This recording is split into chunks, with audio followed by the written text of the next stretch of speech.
How's it going, guys? Rachel West and Eduardo Encina. We're back at Amalie Arena getting ready for Game 1 Lightning versus the Canadiens. And, a lot of the talk has been just kind of shocked at the fact that it is Montreal in this position against Tampa today. So how did they get here? They've done it a certain way, and obviously, teams like this that have a combination of some really good veteran leadership and some young up-and-coming talent.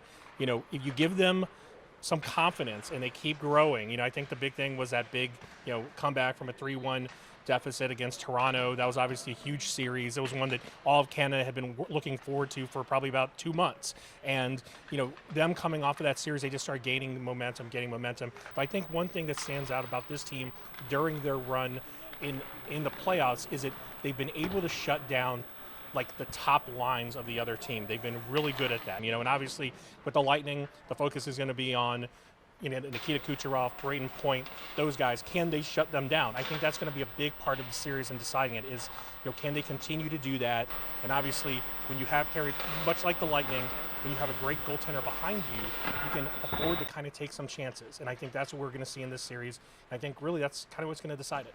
Yeah, and yesterday Alex Killorn was talking about how their depth is really going to be put to the test. And they can run 4 lines, and they're going to need to do that in order to be successful this series for sure. And as you mentioned, obviously they do have Carey Price. Lightning have Andrei Vasilevsky, 2 of the best in the game. How tough is it going to be for these offense to put one in the back of the net? Yeah, I mean, these games, so I think the Canadiens are 8-1 in 1-goal games. So these are going to be close games. And, Carey Price is one of the best ones out there. Andrei Vasilevsky just won the players' poll, voted among his peers as the top goaltender. The previous 3 years was Carey Price. So, both of these guys are the best in what they do, and they manage to come up big in big games. And I think that's kind of the big thing here is that both of these guys are going to come through in big moments, and like I said, because of that, the guys who play in front of them can take some chances. They play with a lot more confidence in front of them. And, but, we saw the Lightning in the Islanders series. It's like, as much as Andrei Vasilevsky is such a big part of it, it's also about those guys in front of him. All these block shots, 21 block shots in Game 7 in the win over the Islanders, stuff like that. So it's a combination of what everyone is able to do on the defensive end. We saw it in the bubble last year. That's what wins Stanley Cups, and that's what the Lightning are going to have to do again to win it again and be able to lift that trophy. Yeah, for sure. And lastly, there's been a lot of talk about the hunger that this team has. They had a lot of hunger last year winning the Cup in the bubble, and now maybe even they're even hungrier this year, right? Yeah, I mean, this is, John Cooper's mantra has almost been throughout this season and especially throughout this playoff run is, are you full?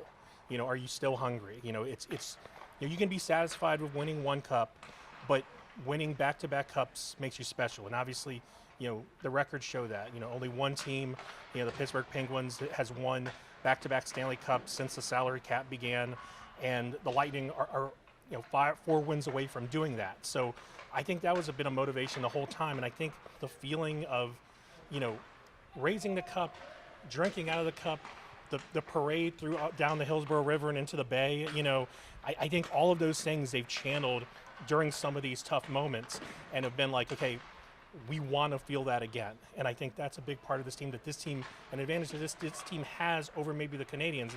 They're kind of the Lightning from maybe 2015. So, 2 different teams, but like you said, the hunger I think is one thing that the Lightning have that they've used as motivation all year long, and they need 4 wins to get to the ultimate goal, which is, tasting from the cup again. Exactly, and as much as they'd like that and another boat parade, City of Tampa probably wants it maybe even a little more. So we'll see if the Lightning can accomplish step 1 of that goal here later tonight. During the game, guys, make sure you're keeping up with Eduardo on Twitter, you're keeping up with Sports by Tampa Bay Times on Twitter, and as always, be sure you're checking out tampabay.com for our full Lightning coverage.